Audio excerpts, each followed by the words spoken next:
Hello, everyone, and today's the International Day of Canadians with Disabilities. It's definitely a day that to recognize persons with disabilities across our nation. You can either be born with a disability, you develop disabilities in your life, and as we get older, as we all know, you will get other forms of disabilities, other hidden disabilities, physical disabilities, or both, or multiple. I mean, it's nature has doesn't pick on who gets the disability and who doesn't. It's just one of those wild cards, right? It's there. And when I say it's there, it means that a person with a disability has to be recognized and supported by society. And the government has an obligation to take care of its citizens across this nation. Now, the UN CRPD was implemented in way back like 13 years ago, Neil. Yeah. Or 14 years ago. It just seems like so forever, over a decade ago. Yeah. But it's like my segment that I talk about sometimes. I talk about the empty pot of spaghetti, right? Boil the spaghetti, but there's no ingredients inside that pot. Why? Because you just told me to boil the water and maybe the noodles, but that's it. Well, what goes in? I don't know. I don't have Yeah. all the ingredients. Well, why don't you have all the ingredients, Brent? Well, because I don't know. Nobody told me what ingredients have to go in. But so the point is on that little snippet that I put here is the disability community across Canada have told the leaders what we need, what needs to be implemented in for the under the UN CRPD. All the measures need to be implemented in all the guidelines, and developing the Canada Disability Benefit. What a joke, right? I mean, Yeah. it was promised back in 2020, and we're now on time on this video here. It's now December 3rd, Yeah. December 3rd of 2023. And 3 years later. and I just want to stop you there a little Yeah. bit, Brent, because I didn't want to really even acknowledge what today was. Mhm. It isn't important. It's not to say that I'm not proud of my disability, but the reason why I don't want to acknowledge it today almost is because it just seems like lip service. Mm. It's a Yeah. little bit. It comes across as a little bit lip servicey or I don't know, hypocritical. Let's pretend that we care about the people with disabilities, and yet, like you said, the federal government's dragging their heels on Mhm. the CDB, and provincial governments are still legislatively punishing people with purposeful poverty. Mhm. You notice how many P's I put in there. Oh yeah. I mean, so let's be real and give a little bit of a truth pill, and that's kind of why I didn't want to really give too much, like rah rah, like Yeah. isn't it great today is the International Day of People with Disabilities. I mean, yeah, it's great, but Yeah. let's acknowledge it for what it is. It's like lip service, you know. Well, I mean, there's always great, all these splashy words and saying we recognize Canadians with disabilities, and wow, I mean, there's so much more to do, and well, yeah, well, people's lives don't get put on hold. Yeah, there's more to listen, right? Mm-hmm. It's more to listen and actually then implement these the needs that people need. Is it accessibility? Is it housing? The affordability?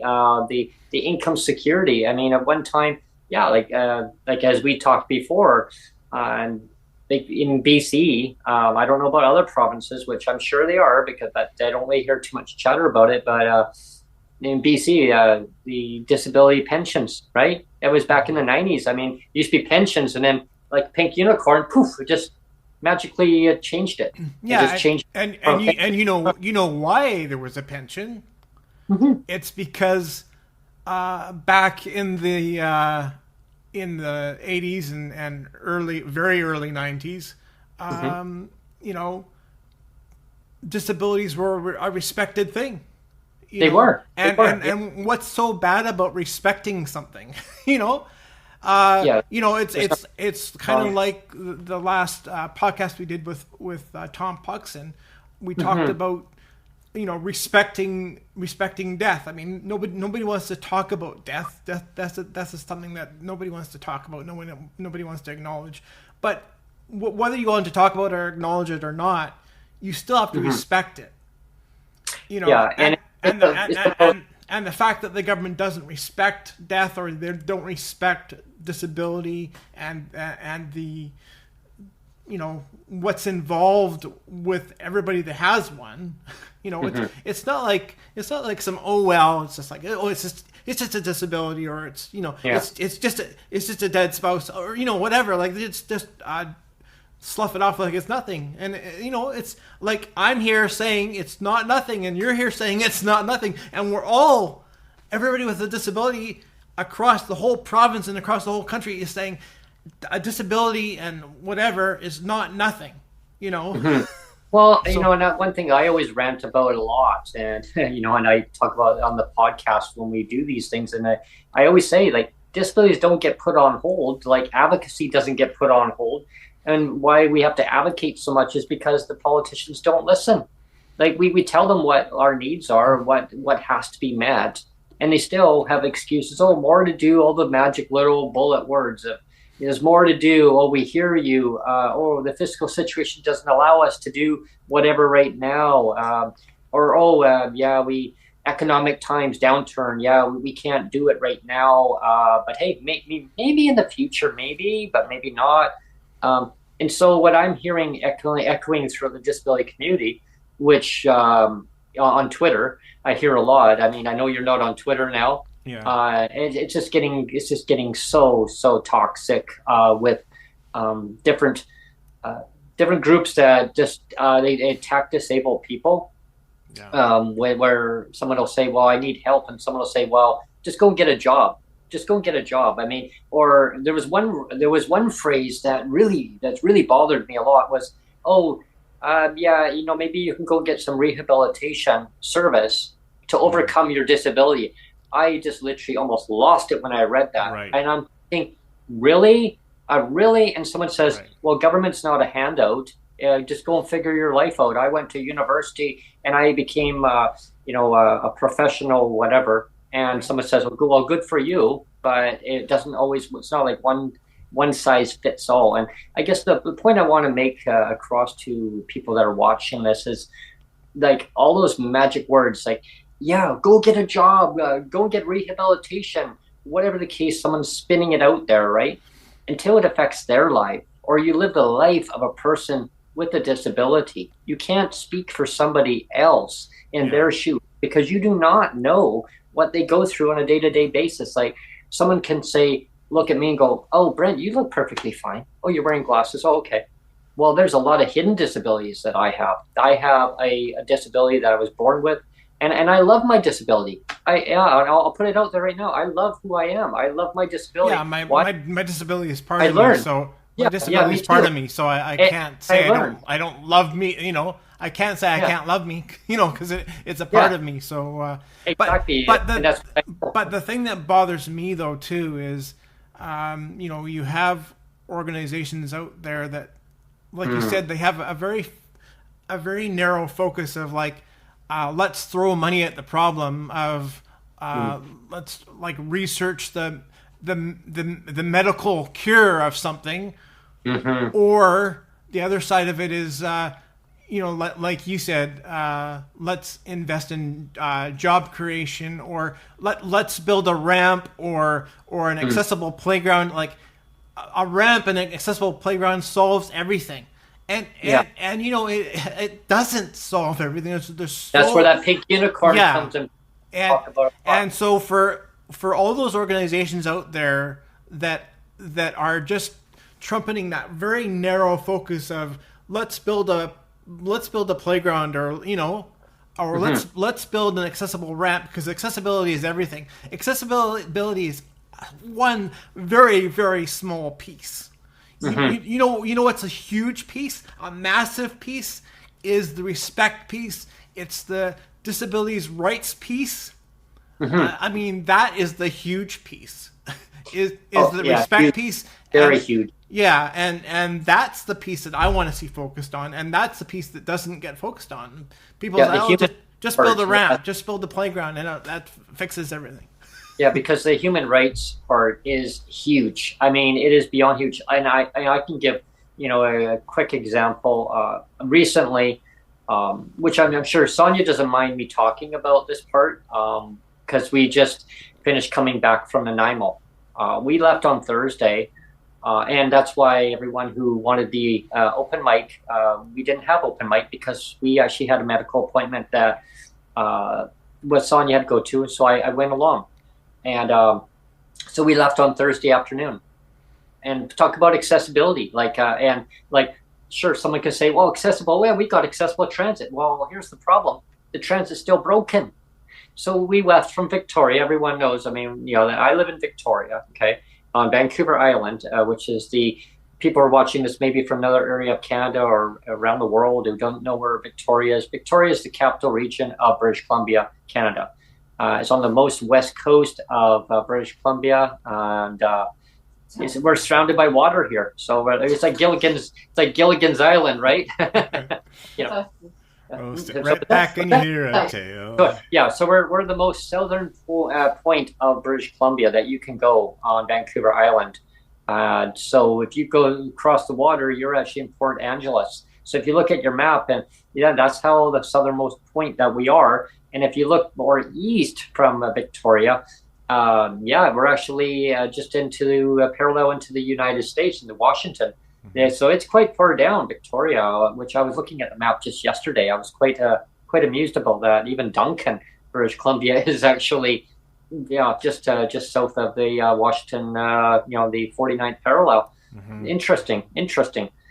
So anyway, getting to my point here is, so we left on Thursday afternoon. BC Transit Cowichan, who provides the service to Victoria, decided that because of demand, that people were advocating, saying they needed better bus service.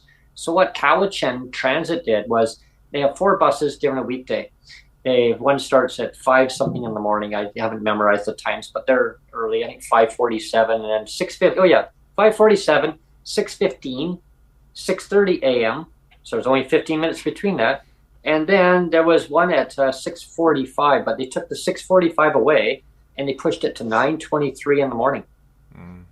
So there's definitely some inconsistency in their timings here. But the 9:23 makes it so that if I was to leave Nanaimo at 7:57 in the morning, okay, from downtown Nanaimo, British Columbia, I would have to get a ride to get to that bus exchange in downtown.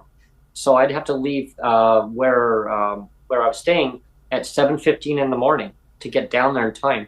If that's getting a ride down, get up really early in the morning, get down there. But now it's getting inconvenienced the people that I'm staying with, that they have to now drive down there. It's a good half-hour drive to get down to the bus exchange, and then half-hour back, or try and take a public transit down there and trying to time it up. Because if you miss that bus to get back to Duncan, that you're hooped. Now you're going to be stuck in Duncan. People say, what? Is that the only bus that you can take from Nanaimo to get to Duncan? No. That's the only bus that's going to connect up, 7:57, and it gets to Duncan at 9:07. The bus to go to Victoria leaves at 9:23 and gets to downtown Victoria at about 10:45.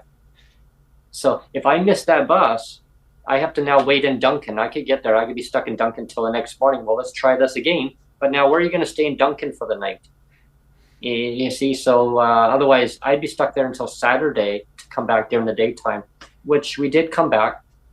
So we made our way all the way up to her appointment. And what happened was she got a phone call Thursday morning confirming, saying, your appointment, are you all ready? And she goes, yeah, I'm looking forward to it. Oh, okay, great. Well, we'll see you Friday morning. So we got ready, and we left on Thursday afternoon. It's not too bad weather. We got going, and we get down, connected up into Duncan. Good timing. It was really good. Not a lot of traffic. Beat the rush hour, and that's why Transit put that same bus that left at 9:23 from Duncan. It gets there at 10:45 in Victoria. The bus driver sits there for 3 hours. Don't ask me why the bus driver sits for 3 hours. Can't provide more buses. I mean, that makes no logical sense to me, but I'll talk about that in another segment. I'll be ranting and raving for sure. So that bus now, that same bus driver takes a 3 hour break, and now leaves at 1:45. So we got to Duncan, and we got there at 2:13, and the other bus left at 2:33. Not bad, not bad at all. We actually got there a little bit early. There was not a lot of traffic. So it kind of gave us a little break. So we get there and go and have dinner. Sonia's parents made dinner. Was good timing on that. And so nice to visit with them. But the point of the matter was it wasn't just to go to visit, right? The point was to go to an appointment because you can't get back the same day. And that's why she had made that appointment for the morning, because she knew that there was no way we could get to the appointment and get back. And that appointment was scheduled for 2.5 months. 2.5 months ago, that appointment was set for December 1st, and said to Sonia, sorry, that's the only appointment we have available. Did you want it? She goes, yeah, can you make it on a Friday? Because at least if we had that, we can just come back on a Saturday. Oh, you can't come back the same day? No, unfortunately. So we get there, and at 8:30 in the morning, she gets a phone call. And Sonia went to go and answer the call from her dentist office, and she actually hung up the phone. Whoops. So she called back, and they took the call, and they said, oh, I'm sorry, we've had to cancel your appointment. And because the hygienist was sick, called in sick, and canceled all the appointments for the rest of the day. But they're not booking until well into April, folks. Yeah. Well into next April of 2024, middle of April. But they'll put her on an emergency call list, last minute notice. Yeah, last minute notice. And we're coming from Victoria all the way to Nanaimo. People probably say, well, why are you going to all the way from Victoria to Nanaimo for a dentist? The reason why is because the coverage for the medical services plan for PWD in BC, some dentist office will absorb that cost 100%. They'll just do mine does too. I've told you mine does too. I live out in Newton here, Surrey. I still, after I think I've been at that dentist for, I don't know, 30 years. Well, I've been out here. In Newton for 18 years, and wow. I still go to Langley, Walnut Grove, which is a fair clip, right? From Surrey to Langley, Walnut Grove, but I still do it because same thing. The dentist absorbs 100% of the cost. God bless them, because if they didn't do it, the government doesn't do it. Oh, absolutely. So I've been able to get all my stuff covered and for my son as well. That's a lot of money, right? It is. It really over time, and that's why she would go out to that appointment. But the problem is now she has to go into inconvenience for parents. They have to switch things around in their place in order to accommodate us, and it's just not always easy just to have one of them get up and they have to drive us all the way down to a bus to go and catch it early in the morning. If they had to, they would, right? And people probably think, well, shouldn't they just go and do that? I mean, it's just not always easy to do that. And they shouldn't have to, because transit should be providing an accessible transit service for people to get to and from. So the bus from Duncan, and it would be nice if we had a yearly bus pass, wouldn't it? Well, yeah, exactly. And there's no reason why it shouldn't be fully restored the way it was originally. I know the government says, well, we restored it. Well, no. Sheila Malcolmson, again, God bless her, but she was very recently, she was in question period. We both heard it, right, where she said, yes. We restored the bus pass, and excuse me, you did not restore the bus pass, because restoring the bus pass would be a one-to-one complete restoration of a $45 bus pass yearly, and that was not restored. So you cannot say that the government restored the bus pass, because you did not. It was not. It was not a one-to-one, I restoration. remember when the former premier was on. I remember advocating so much to restore the 40. He said the $45 a year bus pass. Yeah, and going with that scenario is just recently. I remember we're talking on the podcast about that. So an update for people that are kind of curious about Sonia's mom about the bus pass. So Sonia's mom applied. We told her to go and apply. I kept on her and on her. I said, apply for this. And Sonia goes, yeah, Mom, apply for this bus pass. She goes, well, why don't the disabled have that same bus pass? Well, now you know. Good question. We just mentioned the reason why. So she applied for it. She was approved. Oh, approved, just like that. And it went online, and boom, it was within a few minutes, and it was done. Submitted the information they asked. That's it, and went to the bank. We were actually in Nanaimo with her. She says, I need to stop by the bank, and they got the letter here, and it was sent out within a few days. She got it within a few days. 2 days after she applied, she got the letter in the mail. Yeah, that quick. That's great. And so it said here, remittance of $45. So she went to the teller, paid that $45, and she'll have the bus pass sent out. So here's a little obstacle that she ran against. So she had to phone up their 1-800 number, because on the letter it says, yes, the bus pass will be sent out for this year, 2023. Oh, she says, that's right. That's right. Yeah. So she had to phone them, and they said, oh, the one of the workers on the phone actually said, admitted, there's a problem with the wording on that. It's very misleading. Because she wants it for 2024, not 2023. Yeah, like, why would you know that I got caught on that, because the first year that I actually got the $45 bus pass, because like I've said before, like there were so many years that I never applied for the disability tax credit because everybody told me I wasn't disabled, so I never applied for the disability tax credit. And for years and years and years and years, I can't tell you how many years, I never applied for the disability bus pass either, because I was just kind of told, well, you're not disabled enough to get it. So, and it's just so stupid. But so finally, like I don't know how old I was when I actually got it, but 1 year I actually applied for it, and again, I think I don't even know how old I was. I'm trying to think now. Like maybe like early 30s before. Go by so fast. Early 30s before I actually applied for my first bus pass, right? Wow. But anyway, I got the bus pass, and like you said, it was right at the end of the year. Like it was October when I applied, and I got it, and I was thinking, okay, it's going to be valid for a whole year. Yeah, because again, this is my first time getting it, so I was kind of dumb, of course, right?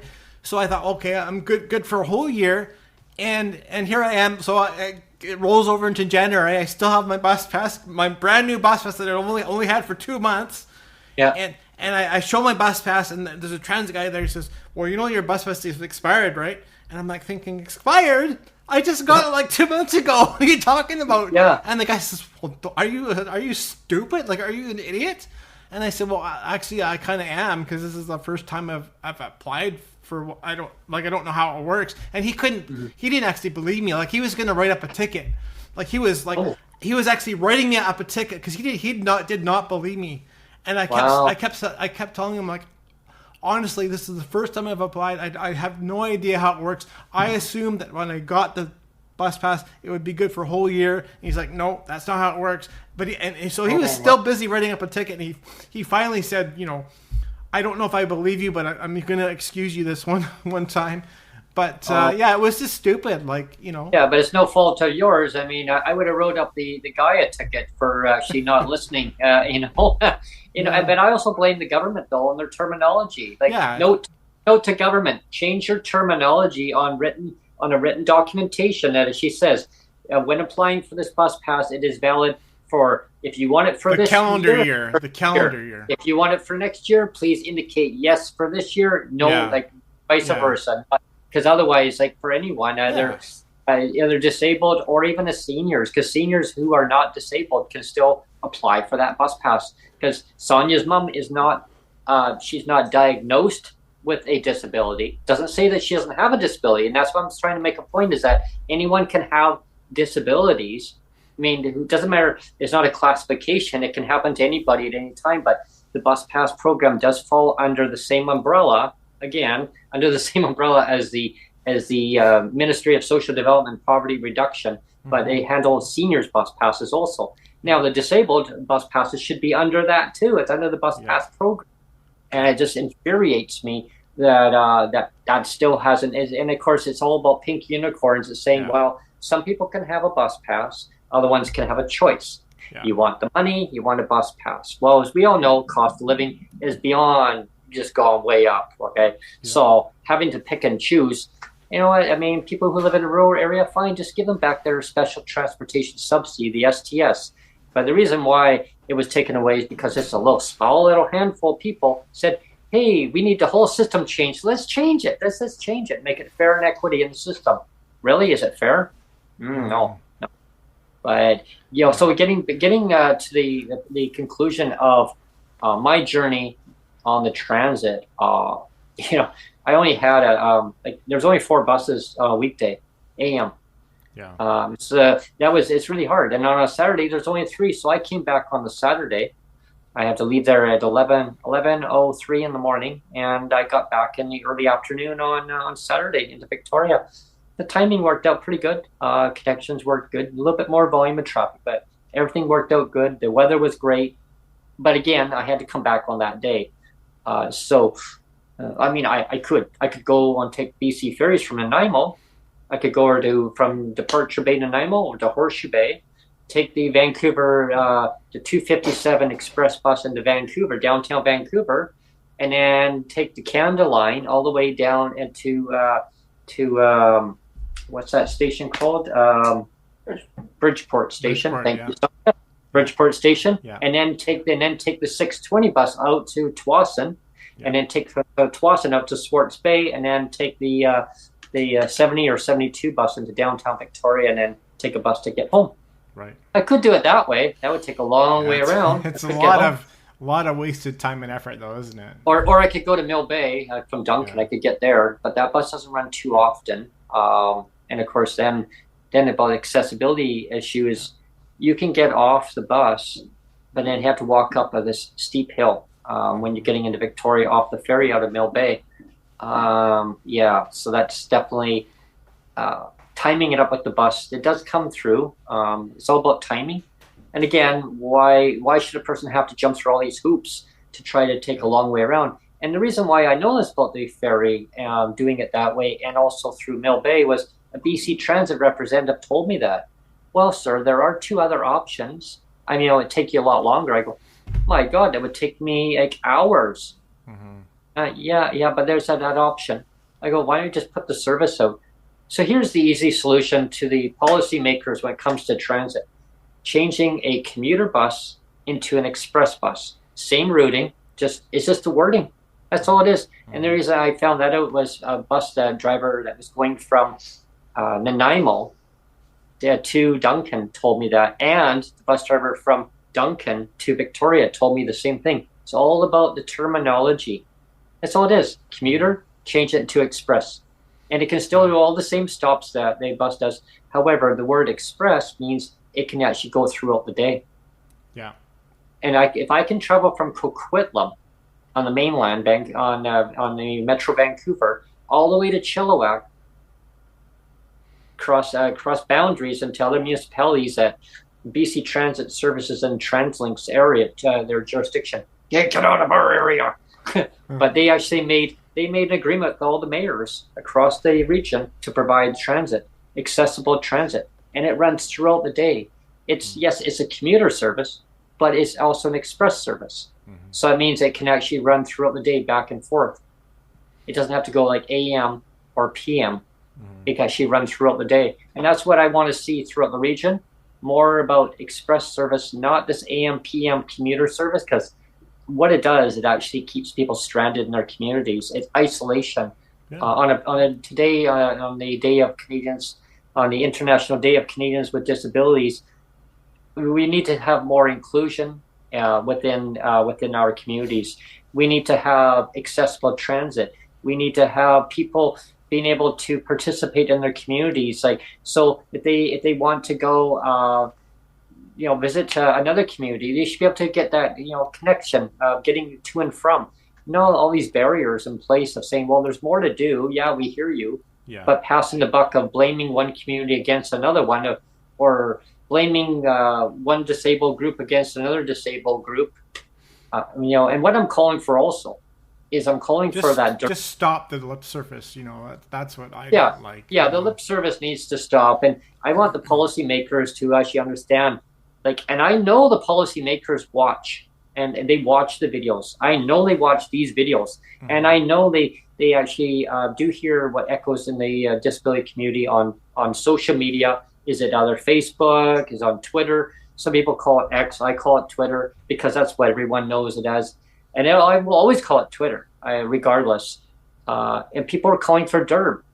And so the politicians of all levels, okay, we need to get the word DERB out there now. DERB, it's an intern amount to help people with disabilities right now, immediately. No more excuses.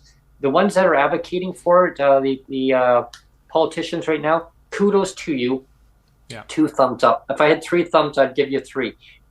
Some people would probably watch this right now going, well, Brent, unfortunately, yeah, that's great comment. It's like, great lip service. Yeah, that's great. That's good that you're advocating, for these people, but they're not doing anything. They're going to say they're not doing anything. Okay.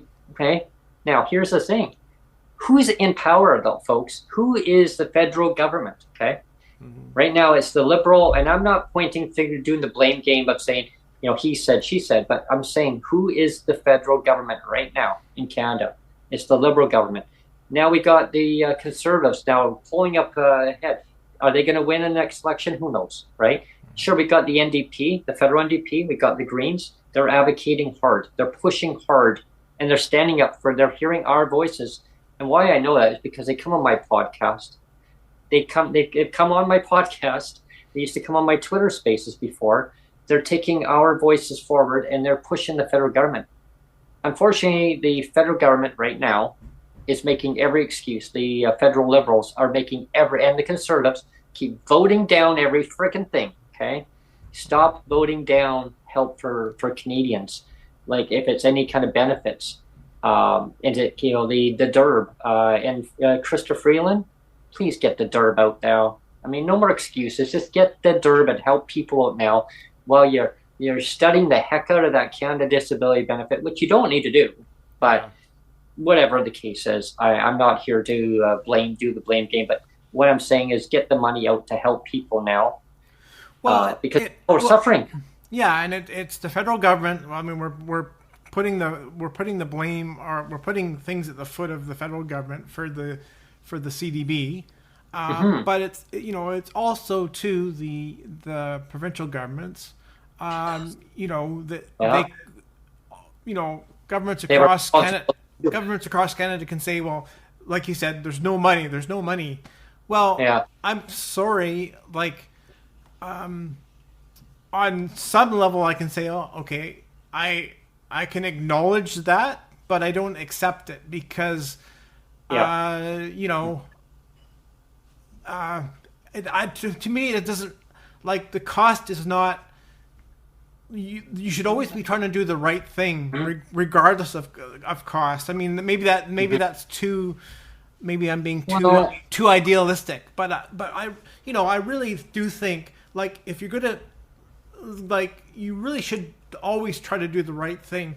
If you're deliberately trying to do the wrong thing all the time, saving money by deliberately doing the wrong thing, and that's why I always bring in the pink unicorns, because that's where the pink unicorns come in, is when governments deliberately do the wrong thing. Deliberately. If they keep repeating and doing the same thing over and over and over, it gets pretty stale. Yeah. But the government says, "Oh, we have no money." Well, I'm sorry, they're giving out billions, and I mean major billions. Like when we the money is there. The money is there. Yeah, They just choose not to use it on people with disabilities. Yeah. yeah. I mean, if they're giving out over $50 billion to oil subsidies and big Yeah. corporations around the world who don't pay the tax havens um, Or I mean, like I told you before, the Nestle gets a million liters of water for a oh dollar. yeah, yeah. Like Isn't that a ridiculous? I million know. liters of water for a dollar. I heard that was quite a while ago. I heard that, I heard but about that stuff too. like that Like, is just wow. wow. Yeah, You and well, know, it's like a giveaway, right? It's like a yeah, tax havens. And it's amazing that the federal government can give all this money away, but take care of their own citizens and have excuses to say we have no hmm money. The money's there. It's yeah, just allocating the money and prioritizing it at a hmm level. I mean, look at seniors with disabilities. Look at our veterans who are living on the street. It's terrible. I mean, they have disabilities too, and they served our country. But hey, but this is what you get, though. I mean, hey, you can live on the street and live in a tent. yeah, This totally and let's disrespectful. just go back to the bus pass again for just a Yeah, moment. I yeah. mean, the government has proven before that the PWD deserved a bus pass, and they've proven still that okay, the seniors deserve a bus pass, Hmm. but now disabled don't. Well, what kind of logic is that? Yeah, I know. No sense. it's like there is no logic to that, right? It makes no sense. When I mentioned to Sonia's parents, they're just beyond livid. It's like Yeah. that makes no sense, There's Brent. No sense. zero sense. There's no I said, logical well, no logical sense to it. they're like, I remember her dad goes, I remember hearing John Horgan, give them back their bus Yeah. pass. Where is it? Do And you have it, Brent? and I go, again, this is why, like today, a day like today, the International Day of People with Disabilities, mhm, it's a day of respect. It shouldn't be a day of lip service of let's pretend to care. mhm, It should be a day of let's respect. Let's acknowledge that there should be bus passes for for people with disabilities and yeah, and we're talking the yearly bus pass, not yeah, talking about the we're not bus talking pass. about the reasonable facsimile that that Yeah, uh, Sheila yeah, Milkinson says. yeah. I mean, you give them back their bus pass. Yeah, exactly, and it needs to be implemented. In. I mean, you wait till election year, right? Election year. Oh, Hmm we heard you. Yeah, we'll put it back in, right? Maybe not. Yeah, It comes down to accessibility because really what happens that it keeps people I see sustained into their communities. They can't actually go other places. If they basically opt out, sure they got money, but now what if they need to travel? Oh, I'm sorry, you've already opted out. You already spent that resources of the value of that yeah, bus pass. It should never have been put in the hands for the disability. I mean, they should be given that bus pass and then given that money on top. It's like, okay, now you need that money. Yeah, you can use it for a taxi. You can pay a friend to take you somewhere. You can use it for groceries, uh, whatever the case is. And I mean, sure, it's all about inclusion of making person feel more inclusive within their community, giving them the resources that they need, give them the tools that they need. Don't keep the rates well below poverty level. I mean, some people say, well, what is poverty level? I call it a standard of living. So whatever that ceiling shall be, it should be well, enough. You can you basically go for your rent and all your disability related expenses and your toiletries, your cost of living. It should all be there. the federal government has already when they put out the CERB, they already Yeah. set that limit of $2,000. Oh, I So know. so People are that outraged. yeah Like what? so if That low? if the federal government has already set that limit of $2,000, it's going to be around there, right? Now it's Hmm. going to be a little bit more than that because it should be for people with disabilities because having a disability is more expensive. We all know that. And, and, re- But and at absolute bare minimum, we're talking the $2,000 mark, and everybody's well below that. We know that, right? Oh yeah, I mean, and just recently, I mean, there's so many small businesses right now that are shuttering because they're saying they're hurting so bad because they're having to repay back their equivalent of CERB, like for businesses. And of course, now it has a ripple effect into communities because government's always kept saying shop local. Well, how can you shop local when all those businesses are now shuttering down?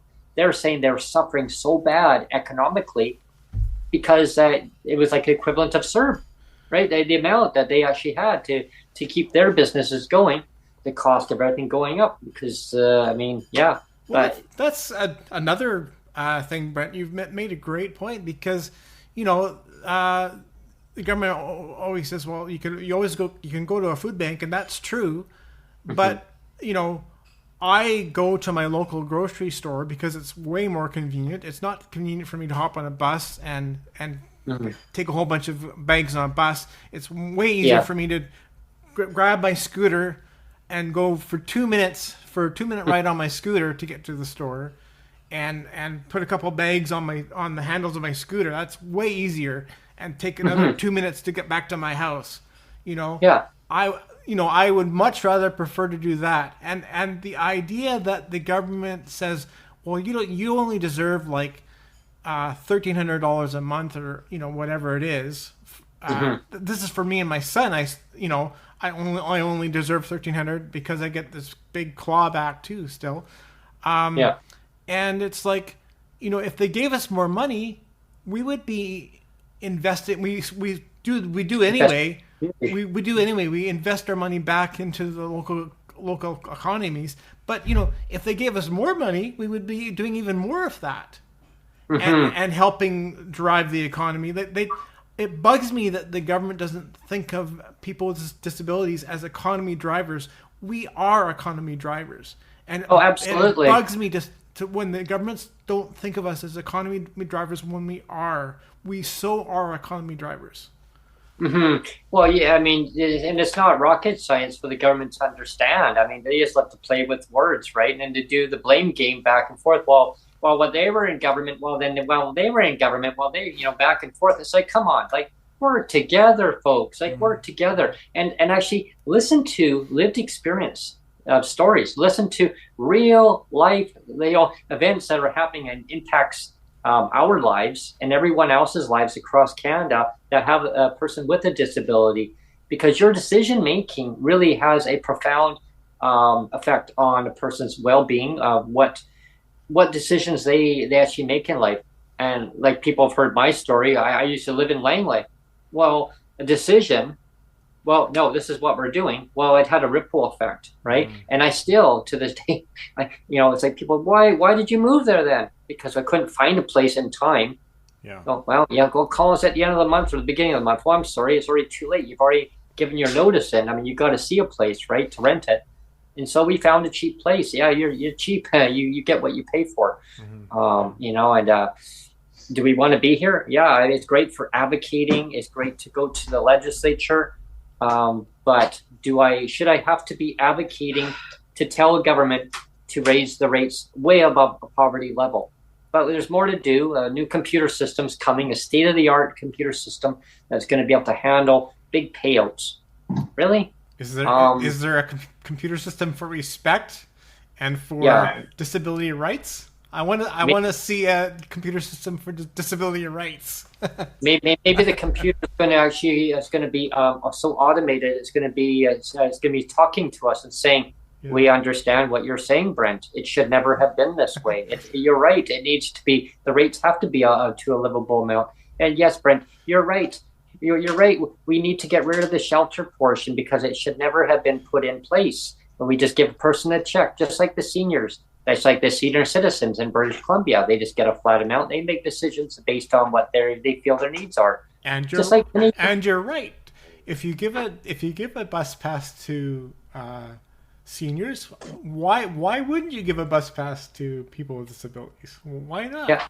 And then all of a sudden it'll come say, error. Hang on, we got to fix that here. Yeah. Oh, sorry.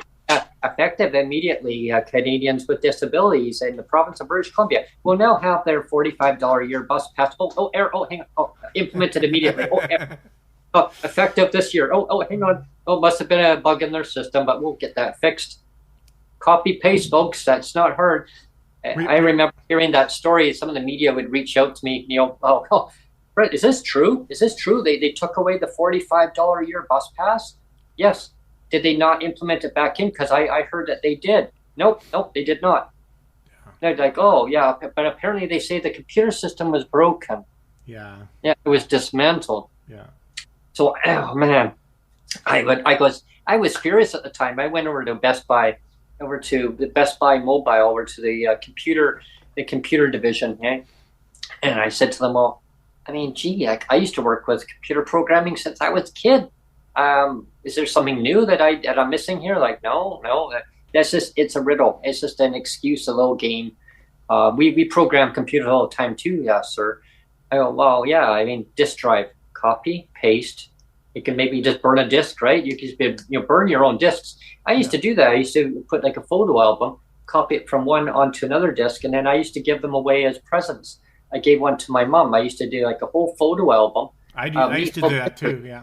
Yeah, and I give it to her. She says, oh, this is amazing. How did you do that? I go, copy and paste. Yeah. I said, just like, and like she had the seniors bus pass. She says, oh, well, you have a bus pass. I go, yeah, it's not a seniors bus pass, Mom, but I have a bus pass. Oh, well, that's great. I'm glad that we both have bus passes. And then, hey, deja vu, fast forward, she would be rolling in her grave right now if she knew. And she probably is. It's probably was when I see these big, giant, heavy clouds coming over there. She's probably saying, damn you, government, listen. So I guess the moral of the story is you need to listen to lived experience stories. Canadians with disabilities. Yes, the advocacy groups are there. I need the advocacy groups. If you're watching this right now, I need you to push for # on Twitter, D, capital letters, DERB, now, ! So DERB now, okay? Hold the government officials account, okay? Don't be scared of them. Don't be scared saying, oh, well, no, if I do that, I won't get paid. You have a right to stand your ground and say how you feel. Okay. Don't be coerced into saying, well, if you do it this way, we're not going to fund you. You're advocating because I see your post. You're saying, well, Canadians with disabilities need help now.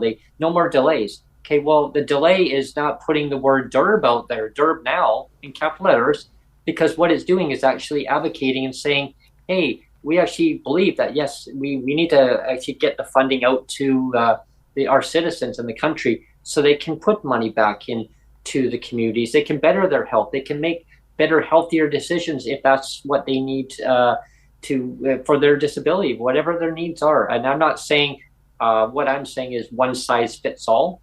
I'm saying that you need to listen to each individual person. When someone says, this is what I need to make a better decision in my life, I need to go to a grocery store.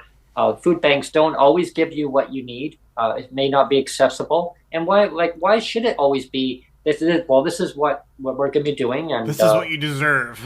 You deserve your poverty. And I see like so many of them, and in very reputable disability advocacy groups out there, and they're all being criticized because they're saying you're not advocating great work, great words, great advocating, but you're not promoting that. And they get attacked.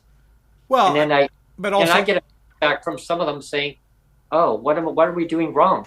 But also, yeah, and also too, like I said before, is you have the big organizations that are getting funding from either the provincial governments or the federal government. Yeah, or and both. Of course that's going to taint their worldview, right? They're going to be saying, oh, like, let's build a ramp, let's build an accessible place. And I'm not saying those are bad things. That's fine, but to say that everything's fixed if you build a ramp or you build an accessible playground, that's not the thing that's going to fix disability poverty. So that's the problem I have with days like today, where you have big name disability organizations that are only saying it's only about disability, it's only about accessibility. It's not only about accessibility, it's about disability poverty. Yeah, exactly. It's about income also. I mean, because you can't have one without the other. And when and I guess when I say to them, don't be scared of the government. Because if you're scared of the government, I mean, saying, well, we're going to pull your funding, well, then obviously we know that now the government is saying, well, we don't want to fund Canadians with disabilities because you can become disabled. It doesn't matter. You could be a politician who has a disability, but they're protected financially. Yeah. And also, for their medical coverage, everything covered. But imagine if they weren't a politician. Yeah. They're just like the average citizen. I mean, they could get into a car accident. I mean, my gosh, anything can happen to them and they can become permanently disabled. I had an old worker at one time, Neil, and she became disabled. And then she said, oh my gosh, I bumped into her one time and I said, I had a company that I worked for one time. She says, you remember me, don't you? And I said, oh my gosh, what happened? She said, I was in a car accident. I became disabled. I'm actually on the system now. I used to be on the other side of the fence, on the other side of the counter. She was actually there. And she says, keep up the advocacy work. And ever since that point on, I just kept on making my point of we need to change the system. Like the system is designed to work the way the government wants it to be designed. Yeah. Right. I had always had that belief that, oh, no, like, they're going to be taking care of the persons with disabilities because that's the right thing to do. My doctor even told me, don't worry, Brent, they're going to take care of you. I was naive too for many years. I was so naive. Yeah, that's what I mean. My doctor was too. My doctor, and he got furious. Like, why are you back here? What, did your disability go away? And he was being sarcastic. And I said, no, nothing's changed. Then why are you here with these forms? Because the government wants you to fill them out again to see if I'm still eligible to, as a person with a disability, to see if anything's changed, if my disability has gone away. And what it was is that the government was doing a clean sweep, they call it, to find a way across all ministries of cutting cost. And they were willing to sacrifice disabled lives, obviously, at the time. Yeah. And I'll call it that. I will call a spade a spade. I mean, and the government had learned that probably not a good idea to ever do that again, to revisit that. It caused me a lot of stress and anxiety. And it was right in the middle of a freaking bus strike. Yeah. You imagine, no money, no bus pass. Yeah, I remember that time. It was bad. It was bad. It was a nightmare. That was when I lost my job with the government. Is when they just did a whole slash and burn. Everybody lost their jobs. I couldn't even see my mom at her place before we put her into a home. I was having trouble going to see her. She needed me to go and see her. I had to take a handy dart to make it out that way, and they really didn't want to take me all the way out. They said it was only for medical appointments only, emergency. They made an exception. They dropped me off. I still had to walk for about an hour and 40 minutes. They dropped me up downtown Langley. They said, as far as we're going, we're not going up that way. Sorry, you'd have to make an appointment 2 weeks in advance. Yeah. So I had to walk an hour and 40 minutes. Yeah. But I grabbed a bottle of water from home, and I filled it up and put water in it, and off I went. Someone said, well, just go and buy a bottle of water. Well, I'm sorry. Imagine. I had no money. So, but I took my time walking, and it was a nice, I enjoyed that area because it's a beautiful area. So I went to go and visit her and spent half the day, and then I had to go. And she's why I go, because I have to walk back and make my way down to meet up with the handy dart, because I made arrangements about 6 hours later to pick me back up. Actually about 6.5, but yeah. For some reason, I got back downtown Langley faster than I got all the way up, because it's actually all uphill. Yeah. I always feel like the church lady or church chat when, how convenient, all these things with having disability, right? Oh, I know. The handy dart that you have to book 2 weeks in advance, and if you want to have some food, you have to go to the food bank, and well, you don't actually deserve a yearly bus pass. It's everything's so convenient, right? Yeah. Anyway, we always seem to like, we were only going to be on for like 5 or 10 minutes, and here it is like an hour later. But well, there's always lots to pile into. About people with disabilities, of what lived experience of what I go through, what you go through, what so many people go through, and I always invite people to come on to our show to talk about their lived experience and talk about it. Just put it out there. Like, let people hear what you want to talk about, what you go through, and what government policies. And I guess the end of the before the end of the segment here is, people, it's government policy. That's all it is. Government policy, that's decision making that affects your life and your loved ones, everyone around you, everyone that's in your life. It's a whole ripple effect. I can tell you from lived experience, moving, it was, and I still miss it. And I will do. Sonia reminds me every day, you guys, every day, and she's going to hold the government accountable too. Just so you guys know, the ones that are watching this, oh, she's going to be on you. She's going to remind you, say, I didn't want to move.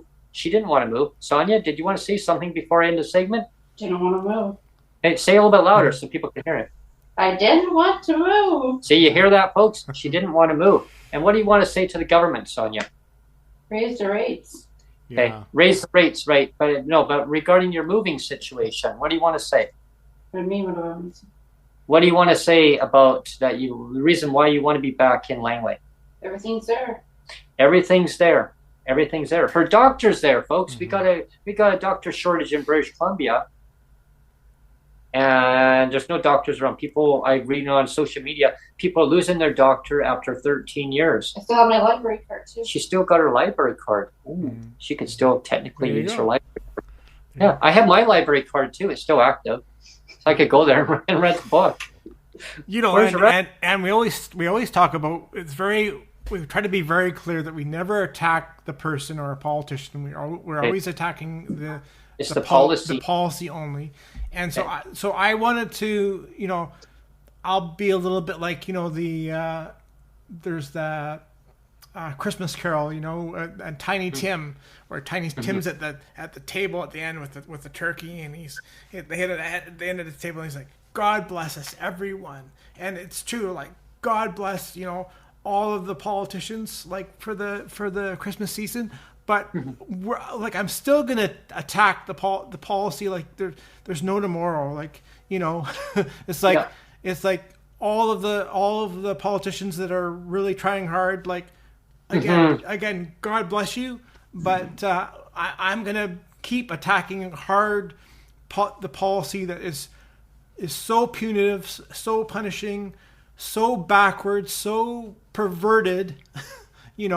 Like I said, when governments deliberately do the wrong thing and invent pink unicorns, pink unicorns out of nothing, that's what pisses me off. And I will continue to be pissed off about bad policy, about perverted policy. Yeah, and that's one thing that I've always stood behind too. Before we end our segment here, is I will always hold the politicians accountable. I may like who they are, as an MLA or as MP, or I guess in Ontario they call MPPs, and all members of different parties. Right? They've got a lot of nice people who really mean well, but for some reason the narrative gets driven that they can't change it, or there's excuses.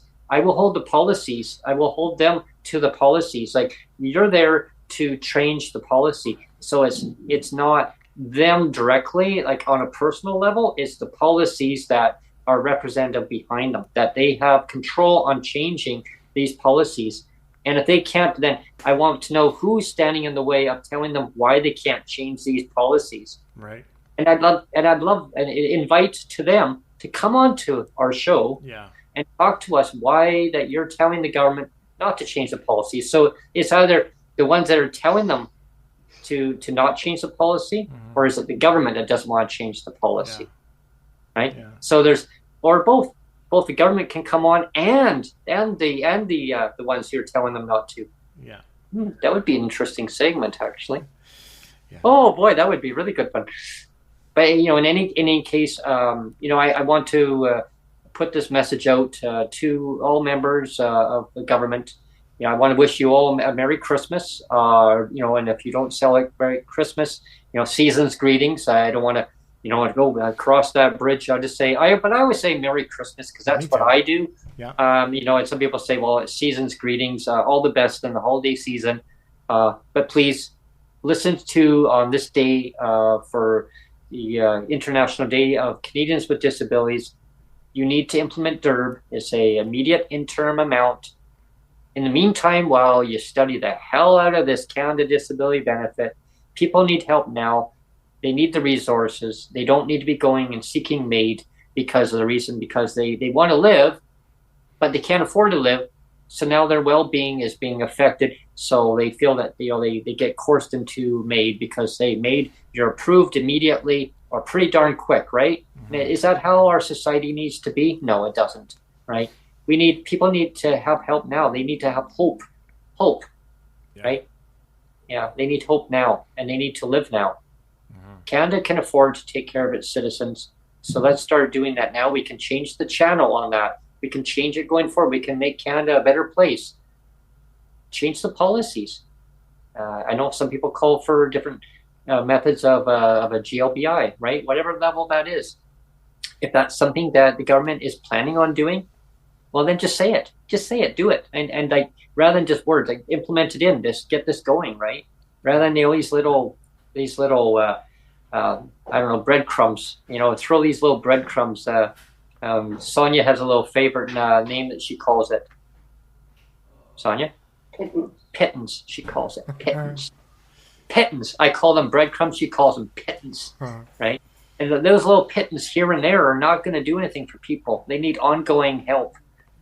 Yeah. I mean, yeah, like even seniors, low-income Canadians on low-income jobs, right? They need help. I mean, cost of living is high. I mean, so obviously we know that there's a whole income differential here. If they say that in a community, Neil, that the cost of living, I think there was a stats, and I find it so misleading because it's depending on where you are. Like Victoria will have a saying, person should be making 25 something an hour. Vancouver is a different rate. Langley is a different rate. Surrey is a different rate. Kelowna is a different rate. Every area around BC is a different rate. Well, because they say cost of living. Well, I don't know. Like, disability rates now are well below that. Yeah. So there's a huge problem there. There is. But I want to thank everyone for tuning into our segment. You're probably thinking, "Oh my God!" Our 5-minute segment that turned into an hour. Magically, it turned into. But this is all about holding our governments to account, and actually DERB now on International Day of Canadians with Disabilities. DERB now, okay, Canada Disability Benefit, CDB. Let's get this going. Let's get the financial resources put in place. You know how to do it. I mean, you listen to lived experience stories. Everyone's telling you how to do it. Mm-hmm. Get the help out now. In December, make it a good Christmas present for people. Yeah. Show that the government actually cares about their citizens. You're still in Parliament right now in Ottawa. I know BC's gone on their break now. Ottawa, you're still in session. Let's get this done. And the politicians that are holding the federal Liberals to account, tell them, do it now. Yeah. I wonder if they would actually drop.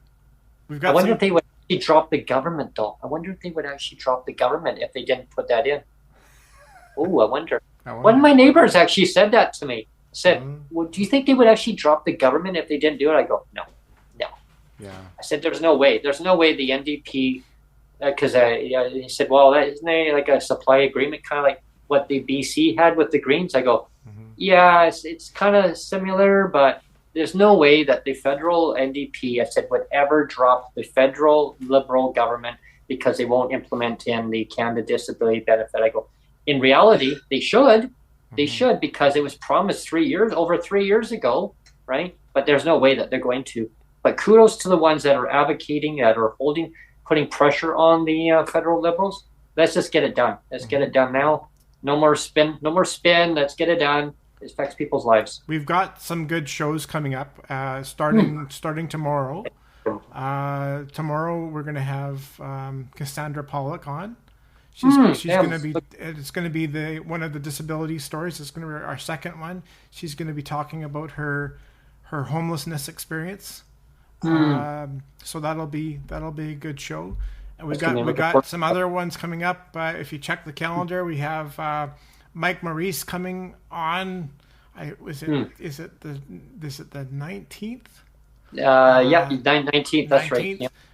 Yeah. So we got some good shows. So hopefully people will stick with us till Christmas. And but yeah, this is a good impromptu podcast again.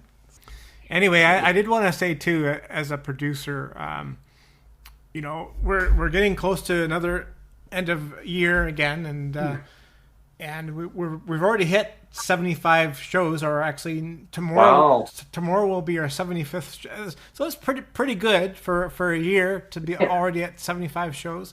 I mean, the year before you did 100, which was pretty amazing, but I figured that we're on a whole new format. To do 75 plus is pretty good. It is. And I just wanted to say that for people that do like the content on the channel and want to support it, please subscribe or like or comment or share. And also too, I mean, we do have our emails up there if people want to donate through the Interact, like the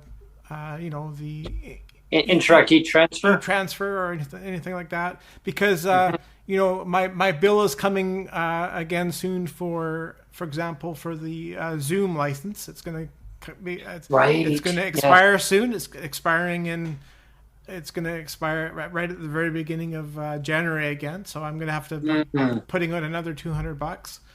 So if there's anybody out there again that can help a little bit with that, that'd be greatly appreciated, because I mean, of course I will put the money in, but it's not like I'm not made of money on on a PWD monthly amount. Yeah, we can't even say pension because it's not a pension. Yeah, but, especially with the clawback, I'm getting the PWD amount, but I'm also getting a clawback, which makes it even less. So if you love the content that you're seeing, and you want to donate to help out our channel here, I mean, it'd be greatly appreciated if it's every little bit helps. Like there's $20 here, $50 there, and $60. I don't like asking for stuff like that, but me neither. It kind of is the season, so I figured it is kind of the end of the year. And like I said, bills are going to come due again. So if anybody wants to help with that, that'd be great. Definitely subscribe, pass on the information to others, and definitely join on the show if you want to be part of the conversation. I want to thank you, everyone, for tuning in. Thank you. Thanks, everyone. Take care. Bye. Bye.